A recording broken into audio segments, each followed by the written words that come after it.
Assalamualaikum warahmatullahi wabarakatuh, sahabat konten kreator dimanapun kalian berada. Kembali lagi dengan saya Departemen Kesiangan yang selalu memberikan tutorial dan cara seputar YouTube. Oke, kali ini saya akan membagikan 3 manfaat dari data analitik. Oke, yang pertama rekomendasi video, yang kedua penelusuran YouTube, dan yang ketiga sumber eksternal. Simak video ini jika kalian tidak mau gagal paham, dan jangan lupa like, comment, subscribe, dan share jika video ini bermanfaat untuk kalian.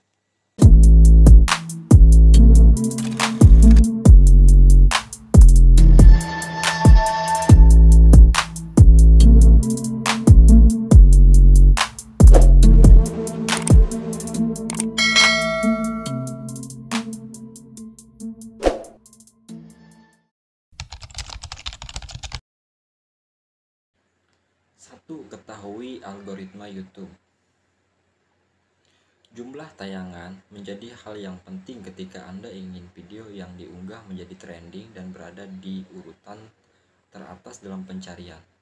Semakin banyak jumlah tayangan dalam konten Anda, maka semakin besar potensi video Anda akan direkomendasikan dari pihak YouTube.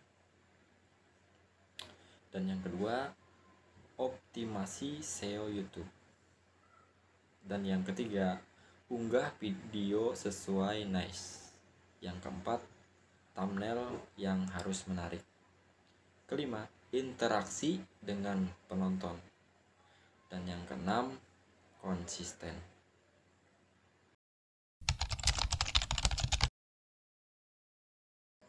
Penelusuran YouTube akan berusaha menampilkan hasil yang paling relevan kepada Anda.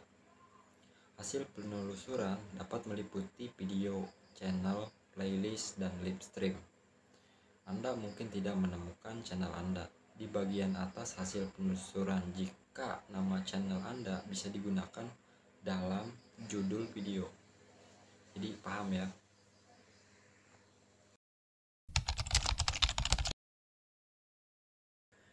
Laporan eksternal menunjukkan situs dan aplikasi eksternal tertentu tempat penonton menemukan konten Anda. Jadi saya jelaskan ya, kalau eksternal itu menurut saya berbahaya kalau kalian menggunakan terlalu sering, karena link video dari YouTube kalian itu di-share lewat link, seperti contohnya lewat WhatsApp, lewat Facebook, lewat Instagram atau Telegram, ya semacam platform lain. Itu dampak dari hal tersebut menutupi yang pertama tadi, rekomendasi video dan penelusuran YouTube. Kalau kalian sering menggunakan eksternal dan membagikan video-video kalian ke platform lain, rekomendasi dan penelusuran YouTube itu akan tertimpa.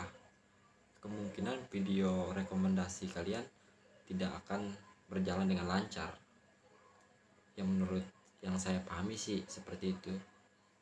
Kalau salah tolong dikoreksi lagi karena saya juga pemula. Semoga bermanfaat untuk kalian yang sudah menonton video ini sampai akhir. Semoga sukses selalu. Salam konten kreator.